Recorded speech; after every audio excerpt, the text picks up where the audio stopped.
we direct the committee to prepare the necessary committee report along with the resolution.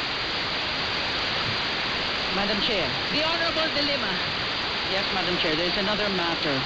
Before that directive of the Honorable Chair to the Committee Secretariat with respect to the transmittal of the records of this committee to the plenary, meron po akong isa pang motion na gagawin. I respectfully move that the two verified impeachment complaints, the Sabalia et al. And the Cabrera complaints, be consolidated. Further explain briefly. Pursuant to Rule 3, Section 9 of the House Rules of Procedure in Impeachment Proceedings, this Honorable Committee has already determined unanimously that probable cause exists in both complaints. At stage, malinaw ang proseso. The committee must submit a resolution setting forth the articles of impeachment for consideration ng House of Representatives in plenary, kung saan kinakailangan ng boto ng at least 1/3 of all members bago ito ma-approve at ma-endorse sa Senado. Precisely for this reason, kailangan malinaw, buo at magkakaugnay ang mga artiklo ng impeachment. Madam Chair, alam na po natin ito.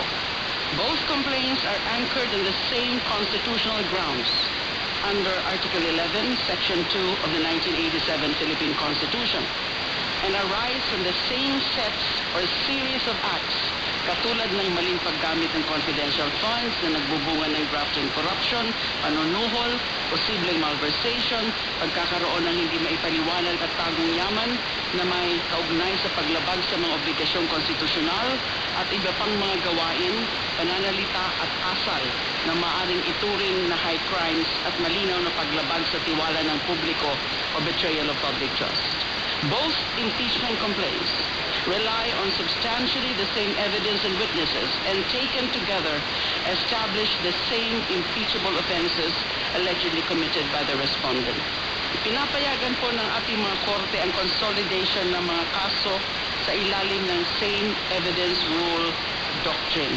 Several cases have actually enunciated that doctrine. Kasama na po yung kaso ng PNB versus Gutesco, Tianming Development, GR number 183-211, June 5, 2009. Consolidating the two complaints for the purpose of preparing the articles of impeachment will prevent duplication of the work of this committee, managing the risks of confusion, inconsistency, and dilution of the charges when subjected to the constitutional threshold of a 1/3 vote of all members of the House. Malaking tulong po sa mas maayos at episyenteng pagsulong ng proseso kung may isang malinaw, unified at comprehensive na presentasyon ng mga charges and findings. Consolidation, therefore, I submit, Madam Chair, is not just procedural convenience. It is an institutional necessity. Ito ang magtitiyak ng consistency, clarity at higit na kredibilidad ng proseso at magbibigay sa buong Kamara ng isang solid at coherent basis para magpasya. Accordingly, Madam Chair, dear colleagues, I most respectfully move that the two verified impeachment complaints be consolidated and reported to the House as a single, integrated set of articles of impeachment, faithfully reflecting the totality of the findings and evidence adduced in both complaints to enable the House as plenary to deliberate and act with coherence, efficiency, and full clarity on the question of accountability of the second highest official of the land. Maraming salamat po. I so move. There is a motion to consolidate the grounds in the Sabalia complaint and Cabrera complaint under one articles of impeachment. Do I hear a second? Second, Madam The Chair. same has been seconded. Is there any objection? Hearing none, the motion is granted. With that, we direct the committee secretary. No, we direct the committee to prepare the committee report along with the resolution, the articles of impeachment. We further direct the committee to transmit the same to the complainant, the respondent vice president, and the justice members. The chair likewise announces the continuation of hearing on May 2026, 10 o'clock in the morning at People's Center. Let this announcement be the notice to the justice members. The chair directs the COMSEC to send notice to complainant and the respondent vice president for our hearing on May 4, 2026. If there are no other matters to discuss, the chair is ready to hear the necessary motion. Madam Chair, The Honorable Percy Zendanya. Madam Chair, I move to suspend. There's a motion to suspend. The same has been seconded. Is there any objection? Hearing none, the hearing is suspended until May 4, 2026.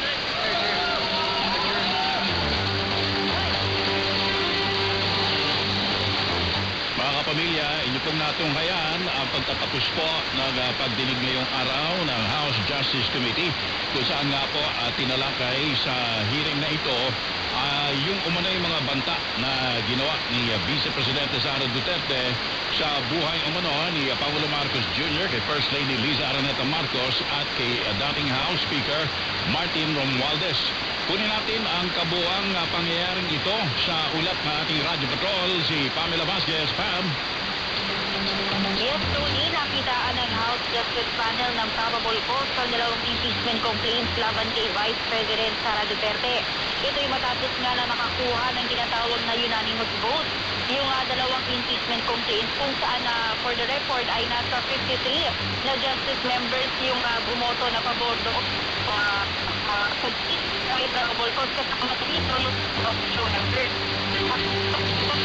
Kita natin na pumunta sa pagkisla yung motion ni Representative Holiday o kung sakarin ng dalawang complaints. Dahil ang paliwanag na evidence na din ito sa impeachment at para matiyak na walang duplication o pagpukulit sa mga articles of impeachment dahil nga dito inaasahang bubuo na na ipepresent sa plenary sa susunod na buwan. Nauna nang sinabi ni kung hindi ako nagkakamali ito, si Victor Party Representative Senator Ron, ng sa committee report ng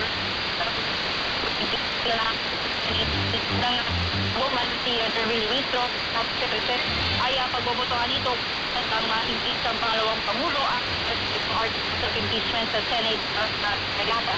Hindi tulad ng mga nakaraang clarification ay mabilis ito kapag gining ngayong araw at ibig sabihin ng gabi na may intindihan sa one government agency na pinadalo yung division. Kabilang ay itong death threat sa assassination threat ay sa Sara Duterte. President Marcos Jr. at sa labang pinangkawanihan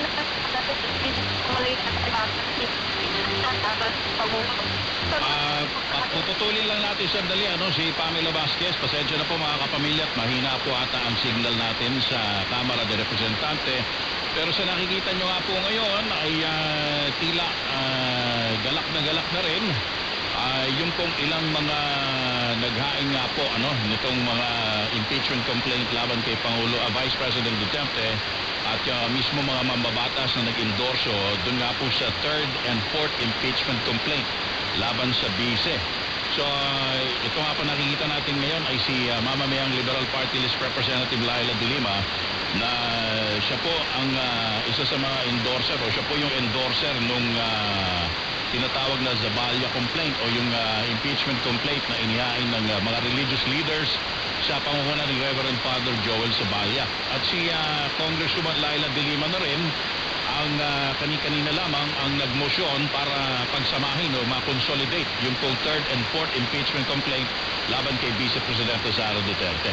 Alright, so balikan na natin si Radio Patrol Pamela Vasquez. Sana nga po't malinaw-linaw na ang signal niya mula po dyan sa Kamara de Representante. Pam, go ahead. Yes, Tony, ito lumabas muna ako sa Representative. Balikan ko lang ng pabilis yung nalagon o kanina ay nagbagit na dito sa taonihan kung lead so muna inahar na sa ating ni VP Sara laban sa Pangulo. Sa mga nakatutok nga sa atin simula pa kaninong umaga ay narinig at nood nyo yung ilan sa videos ni Vice President Sara na nagbabanta sa Pangulo batay sa mga ebidensya na nakalat ng NBI na isinumite sa Department of Justice. para sa preliminary Alright, sige, subukan na lang. Subukan po natin muli. Balikan si Pamela Vasquez at medyo nagkakaproblema lang po tayo sa linya na ating komunikasyon sa ating Radio Patrol dyan sa Batasang Pambansa. So ngayon, no, mga kapamilya, sa pagtatapos din po nitong ika-4 na pagdinig ng House Justice Committee sa impeachment complaints laban sa Vice Presidente, ay inyo pong nakikita ngayon na si House Justice Committee Chair Batangas Representative Jervin Luistro ay kapiling niya ngayon. Nandiyan po si Deputy Speaker Janet Garin at ilan pang mga mambabatas at miyembro ng House Justice Committee na bumoto po kanina, no, na unanimous po ang kanilang pagboto. 53 ang boto para tanggapin o aprobahan yung pong mga impeachment complaint, yung third and fourth impeachment complaint laban sa Vice Presidente. Alright, balikan na rin po natin muli si Radio Patrol Pamela Vasquez. Pam. Yes, so nino nagkakaproblema lamang dito sa signal, no? Pero kanina nga ay kinumpirma rin ng FBI na yung video ng pagmumura at pagbabanta ng vice ay hindi edited, flight at hindi AI generated. Pinag-aaralan na rin ito na siyasapin ang ilang miyembro ng Vice Presidential Security and Protection Group o VPSCG kaugnay ng naturang pagbabanta. Binigyan din ng ilang House Justice Committee members na hindi biro ang pagbabanta ng pinakamataas na opisyal ng gobyerno sa kapwa na pinakamataas na government official.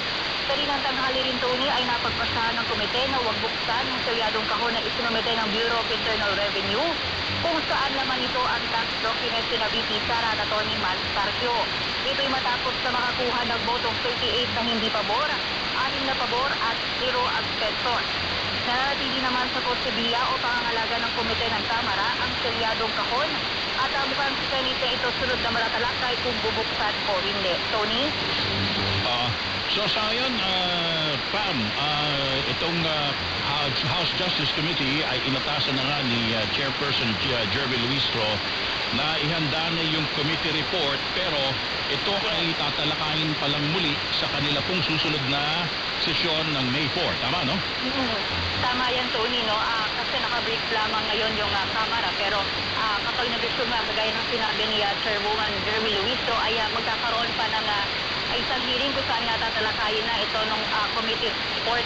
At nabanggit din ng mga nakaraang araw no, ng ilang House Justice Panel members na posibleng sa ikalawa o gitnang bahagi ng Mayo, kumbaga may akyat, Tony.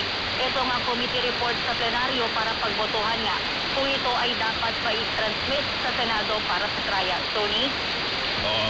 Ang nangyari kanina, no, balikan lang natin, Pam, yung ilan sa mga pangyayari dyan sa pagdinig ng House Justice Committee, ay binigyan ng pagkakataon pa ng chair ng House Justice Committee, si VP Sara Duterte, na panahon para dumalo sa kanilang pagdinig. Kung hindi ako nagkakamali, 4 na beses siyang sinubukan tawagan ng House Secretariat, tama ba?